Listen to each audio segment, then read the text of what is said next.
इंडी के गठबंधन के लोग बिहारियों के साथ खिलवाड़ करते हो। जिसने उसको भगाया है हम उसको भगाएंगे। ये लोग नकली लोग हैं। पहचानने का अवसर मैं कह रहा हूं, ये लोकतंत्र का महान पर्व है, इससे बड़ा अवसर कोई नहीं आएगा। ये इंडी गठबंधन चंडाल चौकड़ी है। 25 साल तक बिहार को जंगल राज में परिणत करना, तो इंडी गठबंधन फिर से बिहार को जंगल राज में, ये लालटन के लोग, ये तमाम ऐसे लोग, कांग्रेस के लोग, ये मिल करके फिर लालटन युग में लाने का प्रयास कर रहे हैं। जनता को धोखा देने के लिए इंडी गठबंधन है। इंडी गठबंधन यानी धोखा देना, इंडी गठबंधन यानी भ्रष्टाचार लाना, इंडी गठबंधन यानी तानाशाह थोपना, इंडी गठबंधन यानी परिवारवाद और वंशवाद को स्थापित करना, इंडी गठबंधन समाज को एक दूसरे से लड़ाने का काम करना, जातिवाद को बढ़ावा देना। ये संविधान को जो कहते हैं कि संविधान की रक्षा करने के लिए हमारे, ये संविधान को पूरी तरह से समाप्त कर देंगे। दुर्भाग्य से अगर इसकी सरकार बन गई तो वंशवाद इस देश के अंदर फिर से वंशवाद स्थापित हो जाएगा। वंशवाद का नाश करना आपका धर्म होता है। मुझे विश्वास है कि अररिया क्षेत्र की जनता इसको कदापि नहीं भूलेगी।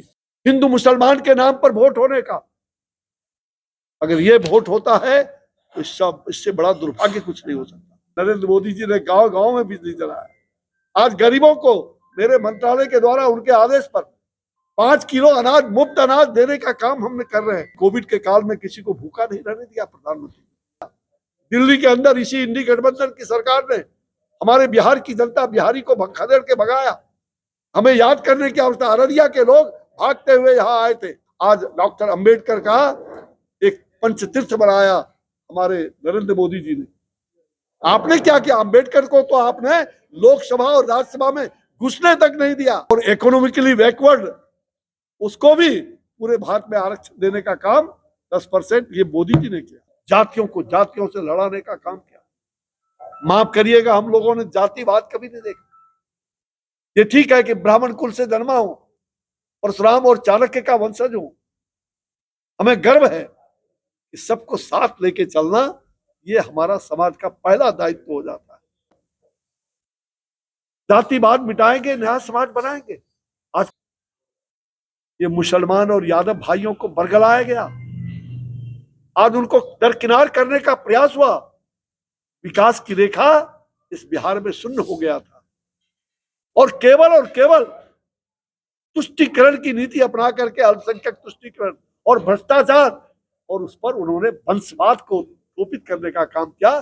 जो कांग्रेस की सरकार ने नेहरू के खानदान के बाद इंदिरा गांधी, और आज जो राजे राजवाड़े का चलो तो युग चला गया, लेकिन आज भी मानसिकता वही है। तो चांदी की चम्मच से चटनी चाटने वाले लोग आज देश को गुमराह कर रहे हैं।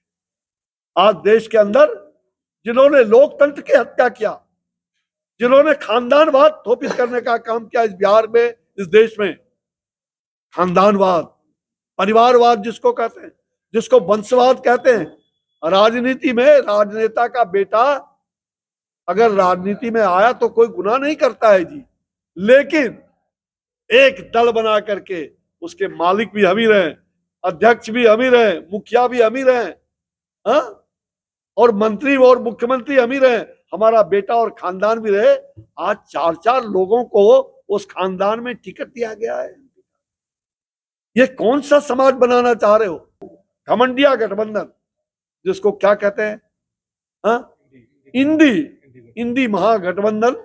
ये इंडी का नाम हम लोगों ने दिया था, और घमंडिया। अब ये लोग कौन कौन है जरा पहचानिए।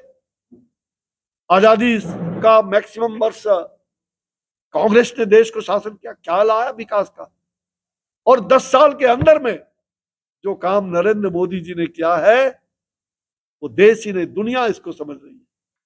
संविधान को तोड़ मरोड़ करके डॉक्टर भीमराव अंबेडकर के बनाए हुए, डॉक्टर राजेंद्र प्रसाद के उस अध्यक्षता में बनी हुई उस संविधान को धज्जी उड़ाने का एक बार नहीं, दर्जनों बार कांग्रेस के लोगों ने उस संविधान के साथ खिलवाड़ किया है। वो लड़ रहे हैं खानदानवाद की रक्षा के लिए, परिवार की रक्षा के लिए। हम लड़ रहे हैं समाज और देश की रक्षा के लिए। एक भारत श्रेष्ठ भारत के रूप में हमें बनाना है, विकसित भारत बनाना है। 2047 का भारत का रूपरेखा हमने दिशा और दशा तैयार किया है। आइए उस संकल्प को हमें